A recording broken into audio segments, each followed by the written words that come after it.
Donc moi je vous propose qu'on essaye d'organiser le débat en deux temps. D'une part, avoir des questions évidemment à poser à nos camarades grecs, mais il faut se garder absolument, si c'est possible, au moins 20 minutes pour dire quelle résistance.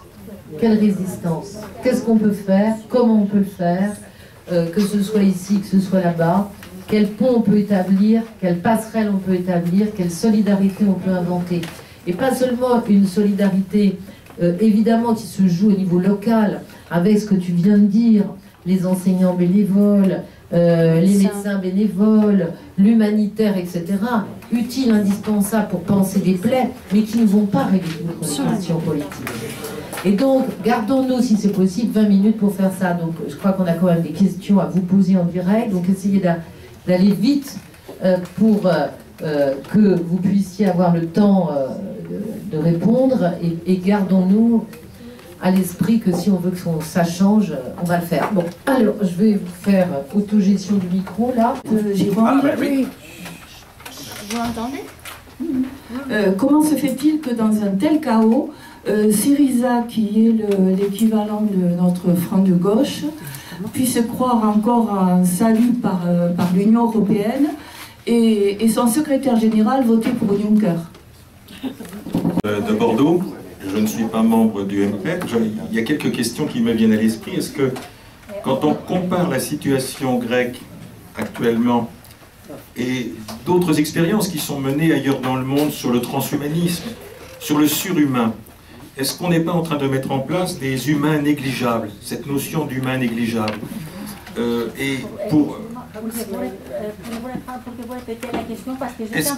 Est-ce que dans le cas de la Grèce, et à terme d'autres endroits, toute l'Europe je pense, est-ce qu'on n'est pas en train de mettre en place un concept qui serait celui des humains négligeables, c'est-à-dire que dont leur vie finalement n'a aucune importance? Très bonne question. Moi, je suis Karl Pivet, j'étais un intervenant dans un autre débat ce matin qui a eu très fort, peu d'écho, je l'avoue, puisque c'était sur le chômage et la précarité qui concerne quand même 5 millions de personnes en France. C'est quand même grave, c'est pas négligeable. Et alors j'appelle aux gens de participer davantage à ce genre de débat, d'une part. D'autre part, nous sommes aussi en France dans une situation catastrophique parce qu'avec 5 millions de chômeurs et de précaires, nous avons des dégringolades au niveau social, et je me demande comment déjà en France on va pouvoir gérer tout ça. Alors, moi je me pose pas mal de questions, c'est-à-dire que je me dis, charité bien ordonnée commence par soi-même. Comment pouvons-nous arriver en aide à partir du moment où on ne peut pas s'aider soi-même? Là, c'est toute la problématique. Alors, attendez. Σήμερα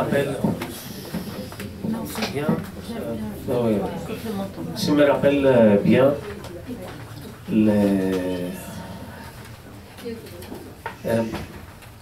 πώς στα ελληνικά καλύτερα και θα μεταφράσω. Το λέω, κράτησε το μικρόφωνο να λες. Αν θυμάμαι καλά, το πρώτο καθήκον ενός διεθνιστή είναι να λύσει, να κάνει την επανάσταση στη δική του χώρα. Donc Georges a dit, si je me rappelle bien, le devoir principal d'un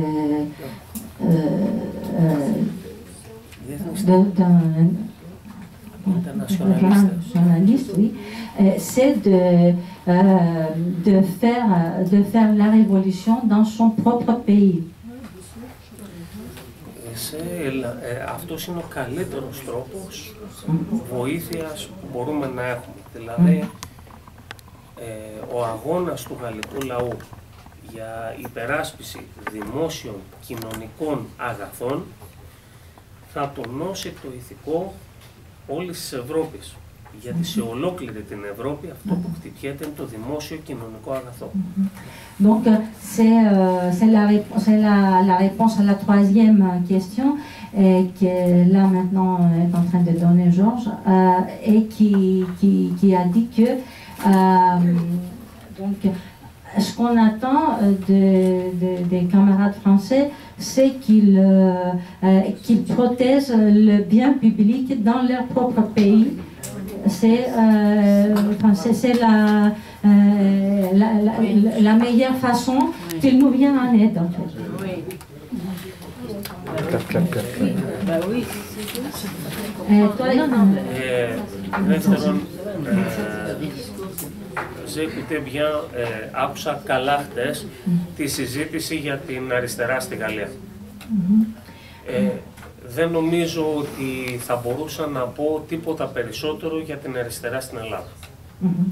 Donc, il a assisté au débat sur la gauche en France et il pense que tout a été dit, il n'a rien à rajouter concernant le débat sur la gauche en Grèce. Et c'est la réponse à la première question. Oui, oui, très bien. Και τρίτον, η θεωρία των περιττών ανθρώπων. Η Μάργαρετ Θάτσερ είχε πει κάποτε. Oui, oui. Bien sûr. Margaret Thatcher a dit qu'il n'existe pas de société, il existe des individuels. Tu te rappelais, c'est quoi tout le monde. Ça, όταν αυτό μπόρεσαν να το περάσουν στη συνείδηση του κόσμου με διάφορους τρόπους, έφτιαξαν τη βάση ώστε καθώς καταστρέφουν την κοινωνία, ο άνθρωπος να πέφτει, να ξεπέφτει στη θέση που είπε ο σύντροφος, του περιττού ανθρώπου. Donc, c'est quand ils sont arrivés à faire que cette idée, ce que Thatcher avait dit en ce moment, devient une conviction partagée par beaucoup de monde en fait. Ils ont créé les conditions favorables à ce que, en attaquant la société, ils finissent par créer des gens négligeables en fait. Η απάντηση σε αυτό είναι η τόνωση ακριβώς, η τόνωση το να ξαναθυμηθούμε ότι είμαστε μέλη ευρύτερων κοινοτήτων και αν θυμάμαι καλά ήταν ένας δικός τους πατριώτης πριν την Επανάσταση, ο Αβάς Καγιέρ, που είπε ότι το έθνος είναι η ενότητα του λαού ενάντια στον τύρανο. Σήμερα τον τύρανο το ξέρουμε. Donc, ce qu'on peut faire pour faire face à ça, c'est de se rappeler qu'on fait partie des groupes sociaux plus larges, qu'on n'est pas des individus, qu'on n'est pas seul. Et donc, et il a évoqué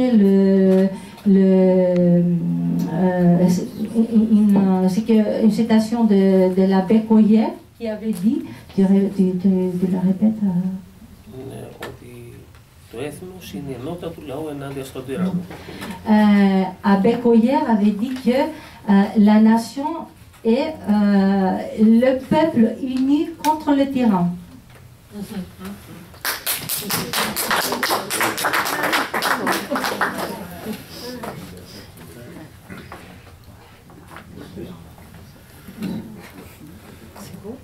Oui. Travailler dans le social et dans le secteur hospitalier. Et en entendant les camarades grecs décrire la situation en Grèce, c'est exactement ce qu'est en train de vivre une certaine couche de notre population qu'on appelle les précaires sans savoir vraiment ce qu'ils vivent. La dégradation du secteur santé depuis 2007, on l'a vu progresser. Chacun doit avoir comme des exemples dans sa famille de gens qui ne peuvent pas se soigner correctement. Moi, je viens de m'entendre dire que heureusement que j'étais guéri, sinon on n'aurait pas pu me donner le médicament qui aurait pu me soigner. Voilà. Il ne faut pas croire, en France, on n'est pas loin. On n'est pas loin. On n'est pas loin. Il y a une couche de la population qui vit ce qui est vécu en Grèce. Hein, coupure d'électricité, camarades de camp, vous savez. Voilà. Et ce que je voulais dire, donc, c'est que aider les Grecs, mais aider nos précaires aussi, la cause est commune. On sait d'où viennent les voilà, donc, eh ben, au lieu d'essayer de faire des pansements, battons-nous contre l'Union européenne, contre le traité Stop-TAFTA, etc. C'est comme ça qu'on va pouvoir aider les Grecs et aider nos pauvres à nous, parce qu'il y en a de plus en plus. C'est vrai qu'on n'était que 10. François Rouleau, Corrèze, excusez-moi de vous faire répéter si vous l'avez déjà dit. Quelle est la situation des retraites en Grèce?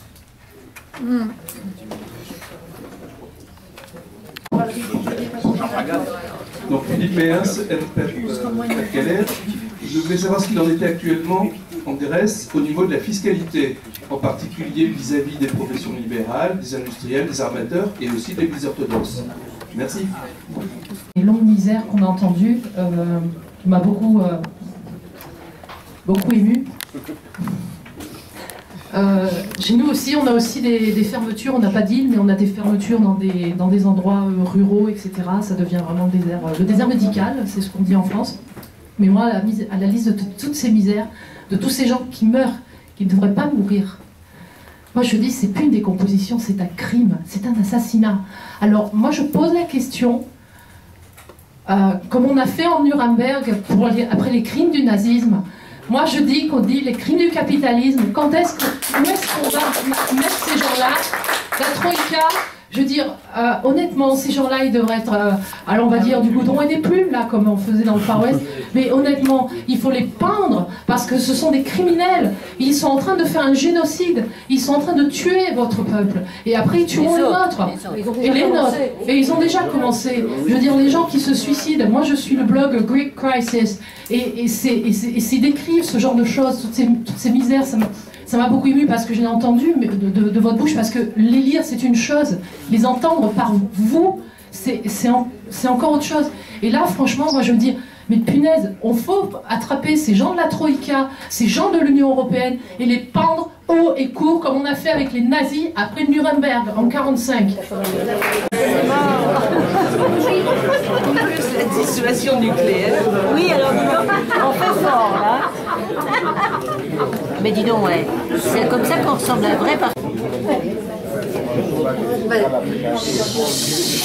S'il vous plaît. Donc il y avait la fiscalité des retraites. Vous croyez qu'on avait aboli la peine de mort?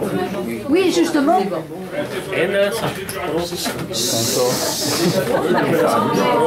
fait plaisir, mais ça ne sert à rien. La parole est libre. Λοιπόν,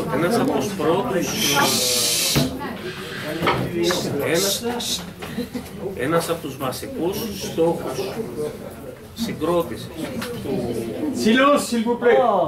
ένας από τους βασικούς στόχους συγκρότησης του ΕΠΑΜ ήταν πριν απ' όλα η τιμωρία των ενόχων.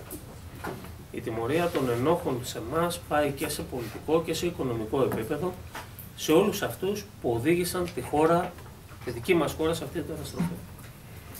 Donc, un des premiers mots d'ordre de notre organisation, de l'EPAM, était justement que les coupables soient punis. Les coupables, aussi bien ceux qui sont coupables sur le plan financier, mais aussi ceux qui sont coupables sur le plan politique, parce que chez nous, il y a eu des politiciens qui ont permis que ce se fasse. Nous aussi. Donc,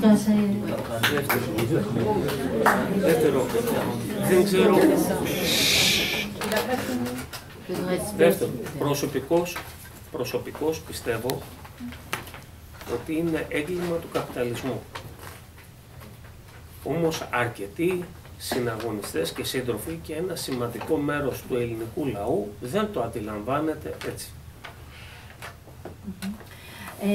Donc, Georges dit personnellement, et je partage son opinion, et on pense que c'est dû au capitalisme, c'est un crime du capitalisme, comme il vient d'être dit. Mais parmi nous, il y a des combattants, il y a des compagnons dans les PAM et au sein de la société grecque, il y a des Grecs qui ne sont pas d'accord avec ça. Γιατί καπιταλισμό είχαμε και όταν είχαμε δημόσιες υπηρεσίες.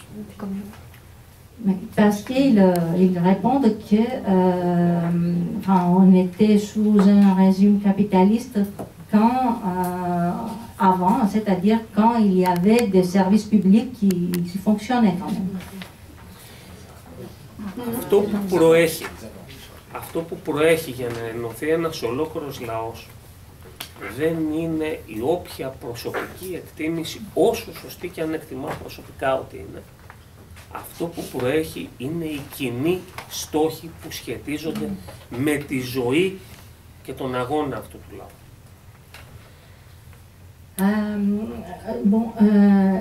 Nous,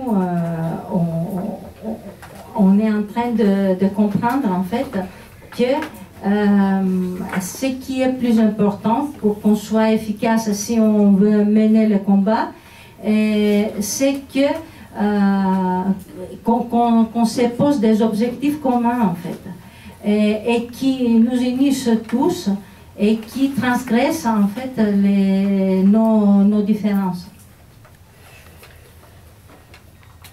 Και αυτή τη στιγμή ο πρώτος τρόπος για να απελευθερωθεί η χώρα, για να πάψει να είναι αποικία χρέους, είναι να διαγράψει μονομερώς το χρέος της. Et en ce moment, le premier moyen, le moyen principal dont on dispose pour que le pays soit affranchi de ce régime d'occupation auquel il est soumis, c'est que la dette soit effacée, soit dénoncée, et là tous les Grecs sont d'accord, enfin tous les Grecs tous les membres de l'EPAM en fait, tous les Grecs qui partagent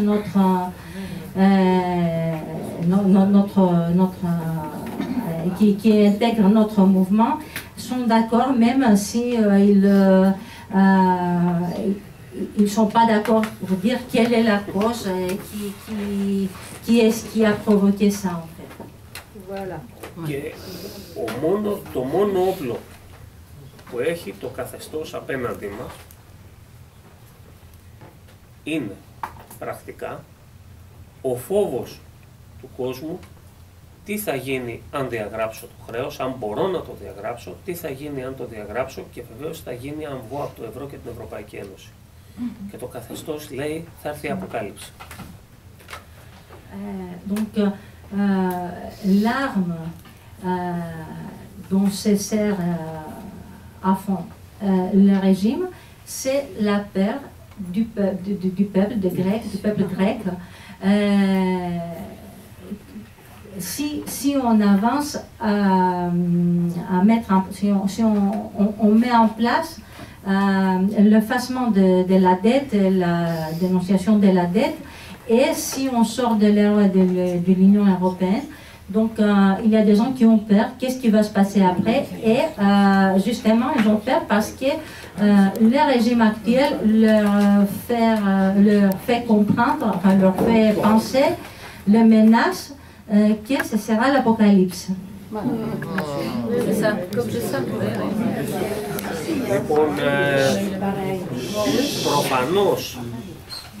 προφανώς οι βιομήχανοι, και όχι τόσο οι βιομήχανοι όσο κυρίως οι τραπεζίτες, τα πολιτικά κόμματα και οι κορυφές της Εκκλησίας τελούν υποκαθεστώς ασυλίας και φορολογικής και ποινικής, δηλαδή και στην περίπτωση που χρωστάνε φόρους δεν θα τους το ζητήσει κανείς, και χρωστάνε και φόρους και στα ασφαλιστικά ταμεία, πες το, και τα κανάλια. Donc, il est évident, il va de soi que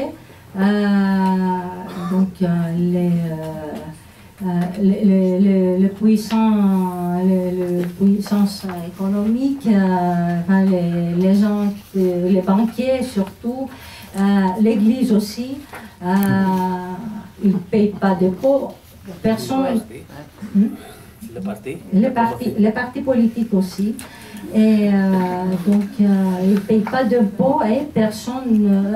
Aussi, les dirigeants, enfin, les chaînes de télé,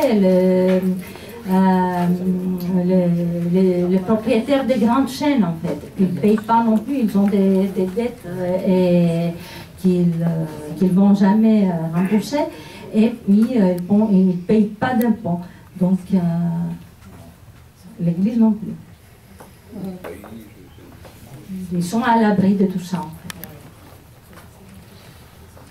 Αλλά δεν είναι το κομβικό σημείο. Στην Ελλάδα έχουμε ένα ποσοστό θρήσκων 90%. 90-90 τόσο %. Και η δύναμη της Εκκλησίας είναι μεγάλη. Οποιαδήποτε αναφορά σε ένα ζήτημα τέτοιο σήμερα θα διασπούσει τη δυνατότητα δημιουργίας τέτοιου μετώπου. Donc, vous posez la question peut-être pourquoi on exige que l'Église, par exemple, paye des impôts. Et bon, c'est parce qu'en Grèce, il y a à peu près 90% des Grecs qui sont orthodoxes, qui défendent, plus que ça, me dit Georges, est en train de me corriger, il me dit plus que 90, peut-être 95, et donc qui défendent l'Église, et on veut pas séparer, on évite de mettre en avant, de faire des démarches qui finiraient, qui risquaient de séparer, qui risquaient de diviser le peuple. On préfère, προτιμούμε να τραβήξουμε μαζί μας το λαϊκό κλήρο και σε αυτή τη βάση να απομονώνουμε με ζητήματα την ηγεσία του κλήρου. Donc le sommet il y a le sommet de l'Église orthodoxe, mais il y a aussi le clergé, en fait, les gens, enfin les prêtres de paroisse, etc., qui partagent souvent la misère du peuple, donc, et qui sont concernés par les mêmes...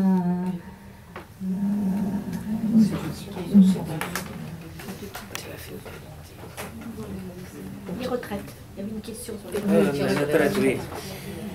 Λοιπόν, το σύστημα κοινωνικής ασφάλισης στην Ελλάδα είχε τεράστια προβλήματα από πριν. Όλα τα ταμεία, τα βασικά ταμεία ήταν χρεοκοπημένες. Donc, le système de l'assurance retraite en Grèce avait déjà des problèmes avant que la crise se déclenche. Et donc,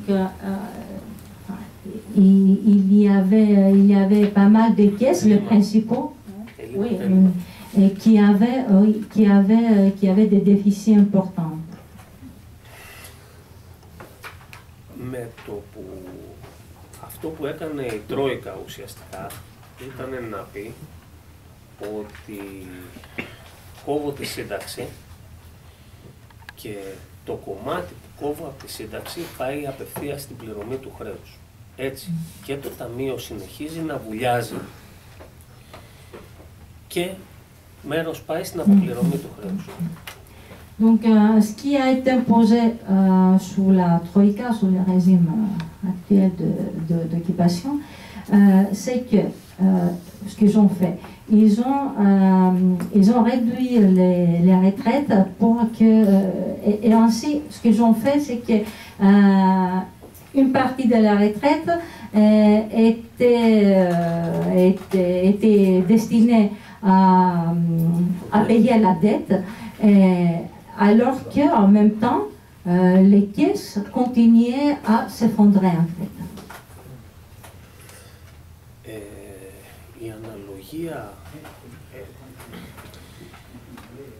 ο λόγος που τα ταμεία είχαν ελλείμματα ήταν ότι για πολλά χρόνια το κράτος, κυβερνήσεις, ασκούσαν μία πολιτική υπέρ βιομηχάνων, χαρίζοντάς τους χρεωστούμενα.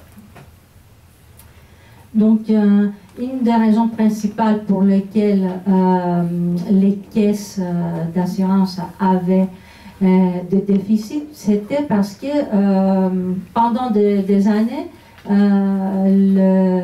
le gouvernement précédent, enfin, le gouvernement grec, menait une politique en faveur des industriels et qui les épargnait de payer des cotisations, de payer les cotisations. Και μετά, όταν ανέλαβε το κράτος να πληρώσει, όταν ανέλαβε το κράτος, πάει μία δεκαετία και 20 χρόνια πριν, να πληρώνει το 1 τρίτο, στην κοινωνική ασφάλιση, να λέμε το 1 οι εργαζόμενοι, το δεύτερο οι εργοδότες, το 1 τρίτο το κράτος ποτέ δεν έδωσε πάνω από 3 με 5%. Donc, il y a à peu près une vingtaine d'années, il y a eu une loi suivant laquelle un tiers de la cotisation serait payé par l'assuré, un tiers par l'assureur, et la troisième partie serait payée par l'État. Et l'État n'a jamais payé ça en fait. L'État n'a jamais payé que 3 à 5%.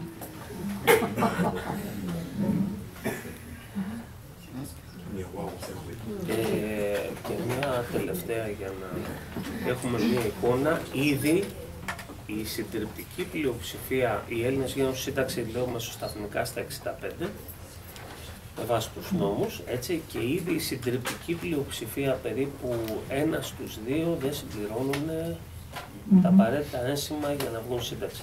Αν υλοποιηθούν οι μελέτες και όσοι βγαίνουν, πάλι η συντριπτική πλειοψηφία, τα 2 τρίτα, αν θυμάμαι καλά τώρα, παίρνουν τη χαμηλότερη, την κατώτερη σύνταξη. Και επίσης, αν υλοποιηθούν οι νόμοι, συζητάμε αν θα πάρει σύνταξη το 10%. Αν αυξήσουν δηλαδή το χρόνο εργασίας, το πάνε στα 70 χρόνια, αυτό.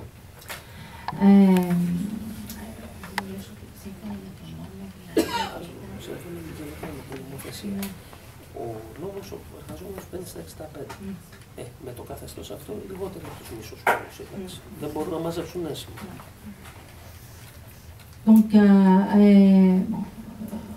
suivant les résultats, ce qui se passe actuellement,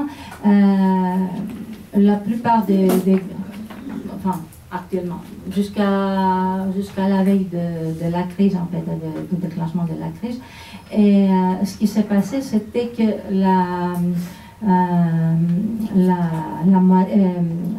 les Grecs partaient à la retraite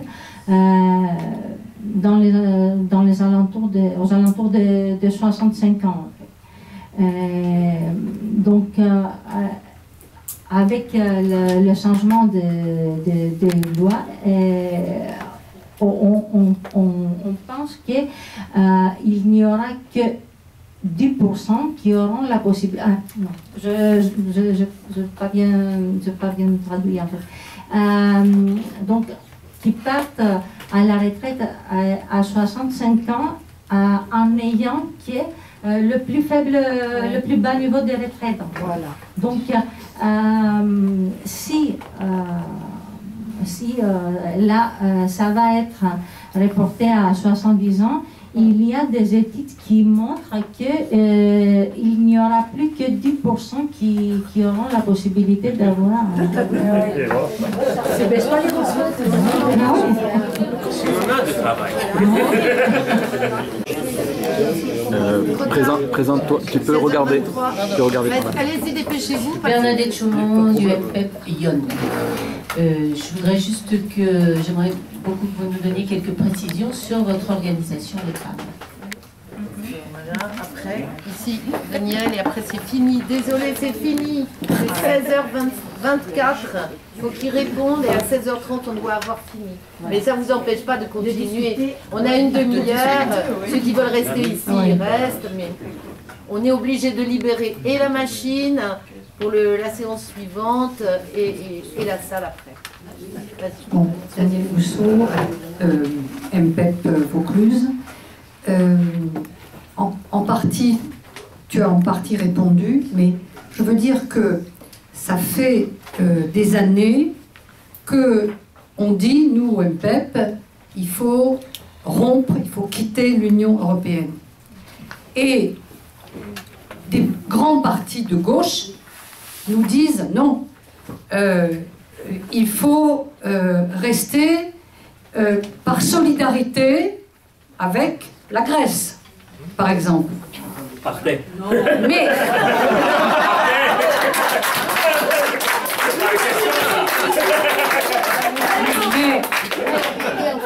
en réalité, la meilleure solidarité, c'est que nous, en France, on sorte de l'Union européenne. Voilà.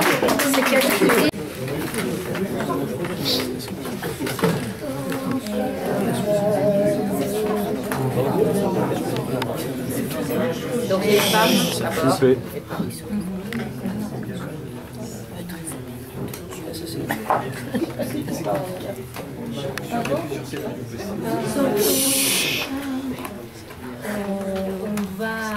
On va répondre très brièvement à la question parce que c'est prévu pour ce soir. Ah bon, d'accord. Ah, mais voilà. C'est prévu pour ce soir. Allez, hop, c'est bon. Oui, oui. On attendra. Vous attendez alors? Oui, on attend. Oui. Donc, il faut répondre à... Oui, non? Non, quelques mots? Vous voulez dire quelques mots? On voulait vous remercier, en fait. On voulait vous remercier de nous avoir invités, de nous avoir donné la possibilité d'avoir la parole, de partager avec vous nos convictions et notre problématique. Et il est très important pour nous de savoir que il y a des gens qui peuvent comprendre ce qui se passe, qui comprennent notre démarche, qui partagent notre combat. Merci.